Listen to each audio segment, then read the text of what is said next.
It's a cloudy, cool day here, September. It was supposed to be sunny and clear, and like usual, we got rain out of nowhere last night, and it's messing up the haymaking. But had a load here that was waiting in the shed. The customer came and got it, and we ran it up the elevator. So at least I got something done. I got paid for it too, so that's good. This tractor here, this is a Massey Ferguson 65 utility. This tractor's been here since it was brand new in 1959. My grandfather bought it from Flemington Farm Equipment. Flemington Farm Equipment was located in Flemington, New Jersey, where the Black River and Western Railroad tracks cross Route 12. It was across the tracks from the Delaware Valley Co-op, which was a big feed mill. It closed when I was a little kid, and it was a big concern at one time. It's one of those things that you just don't have around here anymore. They actually had a grain elevator there for loading railroad cars. None of that exists anymore. It's been converted to a high-end upscale shopping center. So anyway, back to the tractor here. This has a Continental G176 gas engine in it. This engine has been overhauled twice that I know of. My grandfather had it done once. I had it done, I think, in 1999. The hour meter on the tractor is not original, so I don't know the exact hours on the tractor, but it's estimated it's probably got something close to 12,000 hours on it. This is a pre-multi-power tractor. Multi-power was not an option when this tractor was new. That came along later in the model. It has a 3-speed transmission with a high-low. Gives it 6 forward speeds and 2 reverse. It's got the 2-stage clutch on it for live PTO, and you can see it's got the goofy Ferguson selector valve there to lock out the 3-point hitch so that you can use a remote valve. Now, the remote valve is not a Ferguson valve. This was just set up for working a single acting cylinder using the 3-point lever, and I plumbed up that so I could use double acting cylinder. I don't know how many years ago I did that. It's a low GPM tractor, fairly low pressure, but for what this tractor needs to move with a cylinder, it works fine.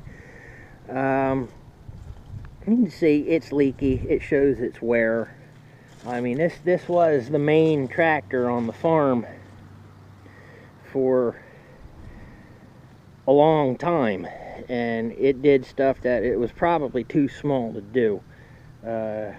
You know, I know that there's somebody that's bothered by small tractors doing big jobs, but you know, when this is what they had and they needed to get the stuff done, that's what they did. You can see down here these mounting brackets. This tractor used to have a 1-row Ford-mounted corn picker hung on it every fall. I hate to think of how many acres of corn that picker did. You know, it wasn't 200 bushel an acre corn back then, but still, I can't fathom how my grandfather got over all those acres that he did with that 1-row picker. I used it for a few years after he passed away, but I mean, it was worn out beyond worn out, and I replaced it with a new Idea 323, which has turned into 2-row pickers of various types over the years, but that's a story for another video I'll go through. This thing pulled a John Deere 336 baler with a number 30 ejector on it with the small 16-foot wagons behind. It did pretty good doing it too for its size. We didn't stack the wagons. We just used to kick in about 100. If you stacked it, you might get 140 or 150 in the wagons, and that would have been suicide with this tractor and that baler and all that weight. We never bailed on steep hills with it though. If we had to do a steep hill, we lock out the thrower and just drop them on the ground and then go back with a flat wagon and pick them up. You